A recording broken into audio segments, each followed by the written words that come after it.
Olá, caríssimo telespectador da Rede Século XXI, obrigado por ter permanecido conosco depois desse breve intervalo. Começamos o segundo e último bloco desse nosso terceiro encontro, o programa Luz da Vida, dedicado a uma das verdades esquecidas, que é a ira de Deus.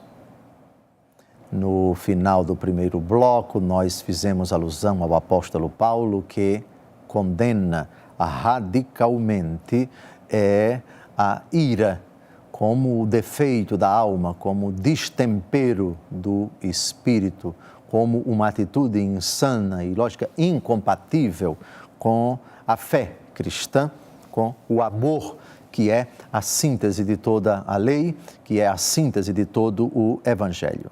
E prometemos comentar um destempero do próprio apóstolo Paulo. Nos Atos dos Apóstolos nós temos um momento único também do zeloso apóstolo Paulo se envolver numa discussão, numa briga, e uma briga séria, e uma briga que quase chegou às vias de fato, quase, diríamos, saíram na tapa.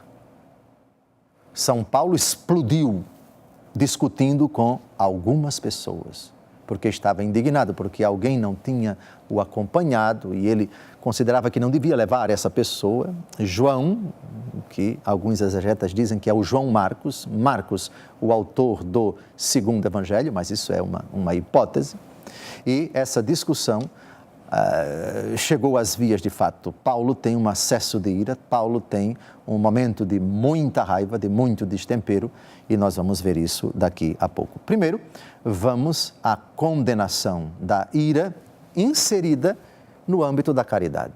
Porque a ira pecaminosa é absolutamente incompatível com o amor. Vamos ao hino da caridade, 1 Coríntios, capítulo 13, versículos de 4 a 5. A caridade é paciente. A caridade é bondosa. Não tem inveja. A caridade não é orgulhosa. Não é arrogante. Nem escandalosa. Não busca os seus próprios interesses. Não se irrita. Não guarda rancor. É curioso como os defeitos associados à palavra não, eles interagem, isto é, eles caminham sempre juntos. Um supõe e exige o outro. E ilustro claramente isso na vida do iracundo, no acesso de raiva, no acesso de ira. Escândalo, irritação, são as duas coisas que sempre caminham com a ira. Dificilmente o irado, o acesso de ira, o momento de destempero, de desordenadamente extravasar palavras, atitudes, reações, etc., dificilmente isso deixa de causar perplexidade, deixa de causar espécie, espanto, susto, medo. Dificilmente isso deixa de assustar, apavorar as pessoas, deixá-las inseguras, tremendo, as mais frágeis, chorando, gritando, enfim, diante do acesso de cólera, acesso de ira do iracundo, daquela pessoa que se deixa extravasar pela sua ira. Por isso, a ira é absolutamente incompatível com a caridade. Na carta aos Colossenses, o apóstolo Paulo retoma isso. Primeiro, é importante recordar, caríssimos telespectadores, que São Paulo tinha motivos de sobra para se irar contra os seus adversários. Toda a vida dele,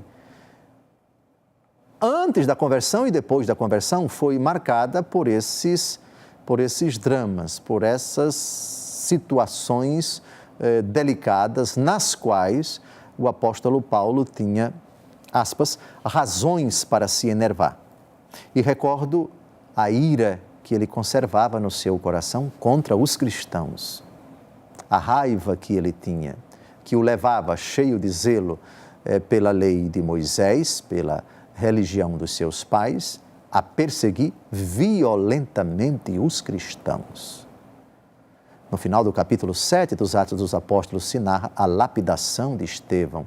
Tudo isso com a autorização, o consentimento do jovem rabino Saulo, que depois se converte em Paulo.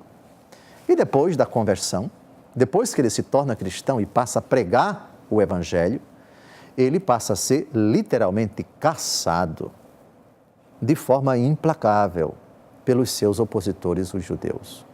Na segunda aos Coríntios, ele descreve todos os sofrimentos, todas as agruras de que ele foi vítima, caçado, ameaçado, chicoteado, expulso da cidade, teve que fugir dentro de um cesto, altas horas da noite de uma cidade, teve que correr, foi objeto de insultos, de acusações, de incompreensões, etc. Tinha motivos de sobra para se irar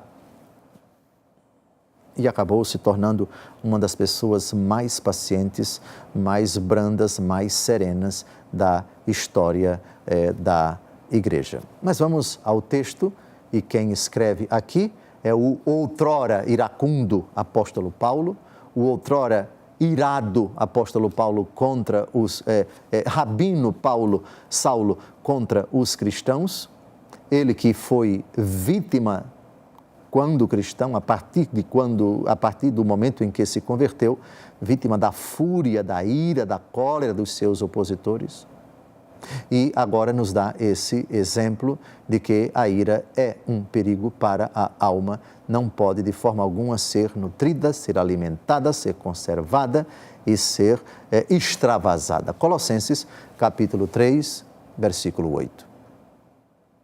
Agora, porém, deixai de lado todas estas coisas: ira, animosidade, maledicência, maldade, palavras torpes da vossa boca. A ira, como eu já disse nesse programa e em programas anteriores, ela sempre vem associada de outros vícios, de outros defeitos da alma. Dificilmente uma pessoa desequilibrada fora de si, com esse acesso, desafogando esse sentimento, digamos assim, de instinto irracional, animal, porque não é exagero dizer que o acesso de ira, pelas consequências, pelas suas manifestações, às vezes, muitas vezes parece algo irracional, desumano, não digo supra-humano, mas desumano, porque desumaniza, parece a pessoa muitas vezes um animal, pela loucura das incongruências, dos absurdos, do exagero, da agressividade, da revolta, do espancamento, por vezes moral, com palavras, e às vezes pelas vias de fato, com as mãos ou com os pés ou com outras formas, isso torna a pessoa realmente fora de si. E geralmente a ira traz consigo maledicência, traz insinuação, traz agressão, traz injúria, traz calúnia, traz difamação, traz a animosidade que ataca todo mundo, que fere todo mundo, e é um sentimento verdadeiramente destruidor, avassalador. Vamos então agora ao penúltimo texto desse nosso encontro, Romanos capítulo 12, versículo 19. O mesmo apóstolo Paulo tem para nós um ensinamento importante sobre a ira condenável, a ira pecaminosa, a ira vício capital, a ira, um dos 7 pecados capitais. Romanos capítulo 12, versículo 19. Não vos vingueis uns dos outros, caríssimos, mas deixai agir a ira de Deus, porque está escrito: a mim a vingança, a mim exercer a justiça, diz o Senhor. A definição de ira dada por Santo Tomás de Aquino, na sua obra famosíssima, chamada Suma Teológica, ela é muito simples. Tem 2 palavrinhas só em latim. A tradução em português é que são 3 palavras. Appetitus vindicte. Desejo de vingança. Essa é a definição de ira. Para Santo Tomás de Aquino e, por que não dizer, para a Igreja. A ira é um acesso destemperado, normalmente traduzido por uma reação externa que envolve corpo. Primeiro alma, depois corpo. Palavras, olhares e trejeitos, gestos. Desejo de se vingar. Uma reação, repito, um impulso desordenado. Appetitus vindicte. Desejo de vingança. Aqui o apóstolo Paulo diz, ninguém se vingue.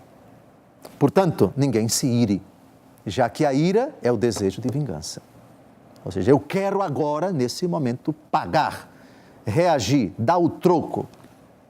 A frase, não levar desaforo para casa, que é da minha terra lá no Nordeste, que eu não sei se vocês do Brasil inteiro conhecem essa expressão, não levo desaforo para casa, ou seja, vou dar a resposta à altura. Se a resposta fosse à altura e fosse proporcional e fosse caridosa, tudo bem. Mas a ira é o desejo de vingança de alguém que pretende se colocar no lugar de Deus. O apóstolo diz, deixe a vingança para Deus. Grave esse texto, por favor, Romanos 19. Grave esse texto, por favor, Romanos 19, 12, versículo 19. A Deus cabe a vingança, a Deus cabe a ira. Só que a ira em Deus não é pecaminosa. A ira em Deus é a sua reação contra a rebelião do homem. Estamos terminando mais um programa. No próximo domingo, se Deus quiser, eu prometi recordar, citando o livro dos Atos dos Apóstolos, um dos maiores destemperos do apóstolo Paulo, que tem um acesso de ira. E um acesso de ira que se traduz numa discussão, uma das mais escandalosas discussões. Não se entra em detalhe a Bíblia, não sabemos se foi apenas de palavra ou se chegaram a se pegar no tapa. Parece que a coisa foi assim, e disso trataremos, um exemplo a não ser seguido, um momento de fraqueza, de destempero do apóstolo Paulo. Uma feliz semana, até o próximo domingo com esse episódio.